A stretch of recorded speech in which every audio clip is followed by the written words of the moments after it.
शेतकरी धरला आणि 5 क्विंटल जरी एकरी उत्पादन पकडलं तर 5 5 25 आणि 25 क्विंटलला जर 6,000 रुपयाचा फटका त्या ठिकाणी शेतकऱ्याला बसत असेल तर किती लाख रुपयाचं शेतकऱ्याचं नुकसान झालं। अदानीच्या सिमेंटच्या एका पोत्याचा भाव 200 रुपये होता, तो 450 रुपयाला गेला। सगळा केंद्र सरकार कंट्रोल करत नाही। मी थोडक्यात संपवणार आहे, बोलू द्या। शेतकऱ्याच्या व्यथा कधी या सभागृहापर्यंत पासून केंद्र सरकारपर्यंत केंद्र सरकारच्या धोरणामुळे शेतकरी कसा देशोधडीला लागलाय हे काही उदाहरणावरून मी आपल्या माध्यमातून सरकारच्या लक्षात आणून देऊ इच्छितो। सभापती महोदय, 7 डिसेंबर 2023 ला कांद्याच्या निर्यात बंदीचा निर्णय त्या ठिकाणी केंद्र सरकारने घेतला। या कांदा उत्पादक शेतकऱ्यानं ज्यावेळेस याचा कांदा पिकवला आणि भाव नाही म्हणून त्याला उकंड्यावर फेकून द्यायची पाळी आली, त्यावेळेस केंद्र सरकारनं विचारलं नाही की बाबा ह्याच्यासाठी किती खर्च आला, किती मेहनत घ्यावी लागली, किती रक्ताचं पाणी आणि हाडाची काढं करावं लागली। पण अध्यक्ष महोदय, ह्याच कांद्याला जेव्हा 50 रुपये 60 रुपयाच्या घरात दर येत होता, ताबडतोब केंद्र सरकारनं त्या ठिकाणी ह्या निर्यात बंदीचा निर्णय घेतला आणि त्या ठिकाणी कांद्याचा दर कोसळल्यामुळं कांदा उत्पादक शेतकरी अडचणीत आला। अध्यक्ष महोदय, हीच शेतकऱ्याचं उत्पन्न दुप्पट करायची नीती का केंद्र सरकारची? मी म्हणतो शेतकऱ्याचं उत्पन्न तर दुप्पट झालं नाही, पण उत्पादन खर्च मात्र दुप्पट झालाय। जे DAPचं पोतं 485 रुपयाला मिळायचं खताचं, ते 1350 रुपयाला झालं। जे कीटकनाशक 300 रुपये लिटर होतं ते 700 रुपये लिटर झालं। जे राऊंडअप तणनाशक त्या ठिकाणी 250 रुपये लिटरने मिळायचं ते 750 रुपये लिटर झालं। पूर्वी 1 एकर नांगरण जर करायची असेल तर शेतकऱ्याला 600 रुपये दर होता नांगरणाचा, तो 2000 रुपये त्या ठिकाणी झाला। म्हणजे अध्यक्ष महोदय, शेतकऱ्याचं पीक किंवा शेती करण्यासाठी लागणारा खर्च दुप्पट झाला, पण शेतकऱ्याचं उत्पन्न काय त्या ठिकाणी दुप्पट झालं नाही। सभापती महोदय, सोयाबीन शेतकऱ्याच्या उत्पादक शेतकऱ्याची सुद्धा तीच परिस्थिती आहे। या सोयाबीनचा भाव 11,000 रुपये क्विंटल होता। केंद्र सरकारनं पाम तेलावरचं आयात शुल्क कपात केलं। बर, पाम तेलावरचं आयात शुल्क कपात केलेलं एक वेळ समजू शकतो की गोरगरीब लोकांना पाम तेल स्वस्त मिळावं ही भूमिका असेल, पण सभापती महोदय, सोयाबीन आयात केल्यामुळं 11,000 रुपये क्विंटल ज्या सोयाबीनचा भाव होता तो 4,000 क्विंटल पर्यंत खाली आला।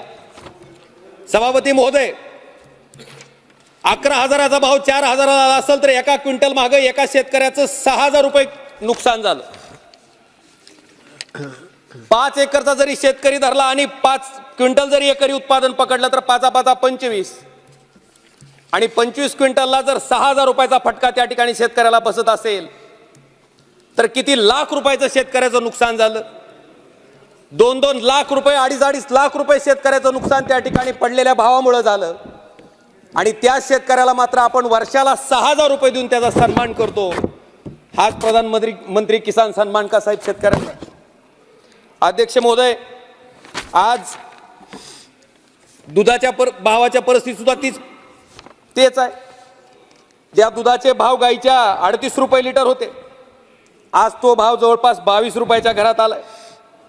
सभापती महोदय, ऊस उत्पादक शेतकऱ्याला सुद्धा आता कुठेतरी पैसे मिळायला चालू होते, चांगला भाव मिळाला असता आपण इथेनॉल निर्मितीवर त्या ठिकाणी बंदी आणली।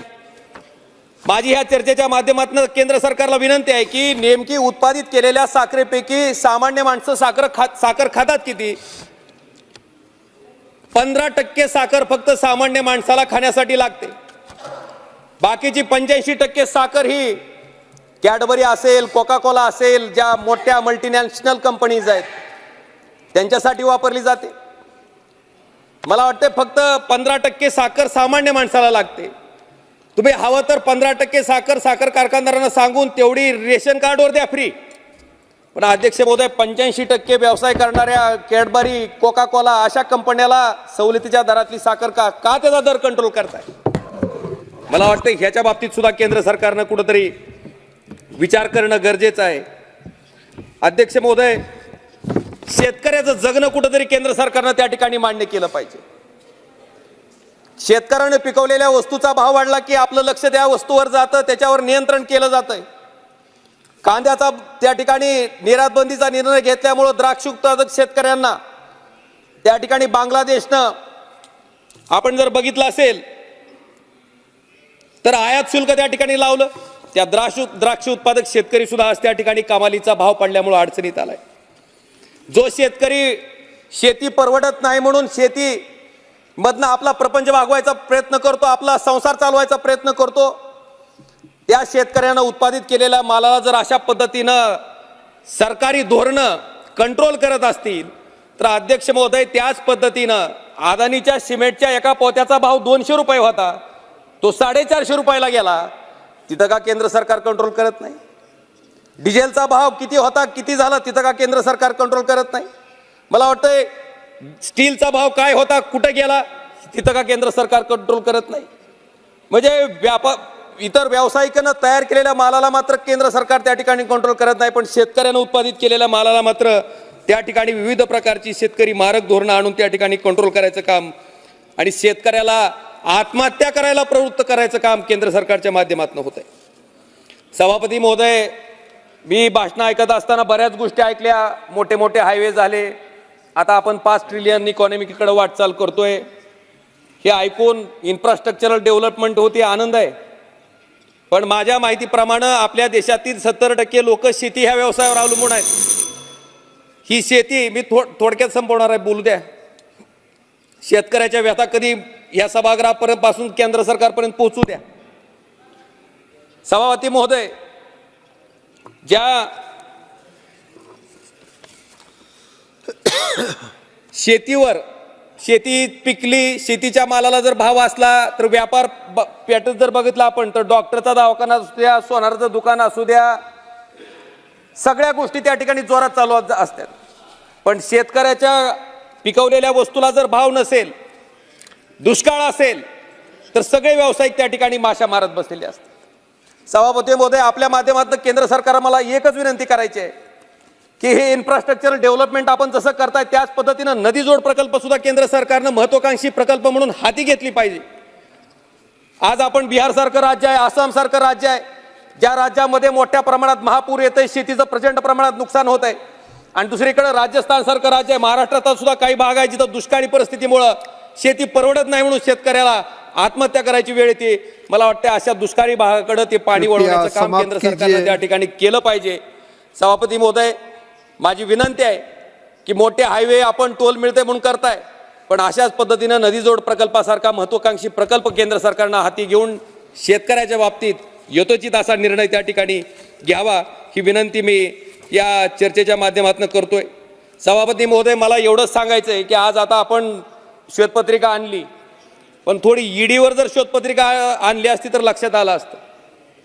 किमान काही नमुना म्हणून एखाद्या भाजपवाल्यावर, एकात्र भाजपवाल्यावर कारवाई करा की ईडीची, दाखवायला तरी निसती बाहेर जगाला, लोकाला की बाबा आमच्या सुद्धा लोकांचं चुकलं तर आम्ही त्यांना सोडत नाहीत. दुर्दैवानं आपण जर बघितलं असेल ईडीची कारवाई होती, एक माझा 2 मिनिटात संपवतो साहेब. ईडीची कारवाई होते, जसा तो ग्रहस्थ तुम्हाला सहयोग करायला तयार होतं तसं त्या चौकशीचं पुढं काय होतं, किती लोकांना ईडीच्या नोटिसा गेल्या, आणि जसे ती लोक तुमच्या बरोबर राजकीय ह्याच्यात सहभागी झाली त्याच्यानंतर त्या ईडीच्या कारवाईचं काय झालं, मला वाटतं ह्याच्या बाबतीतली सुद्धा एक श्वेतपत्रिका या ठिकाणी सभागृहात ह्या गोष्टीवर सुद्धा चर्चा त्या ठिकाणी करणं गरजेचं आहे.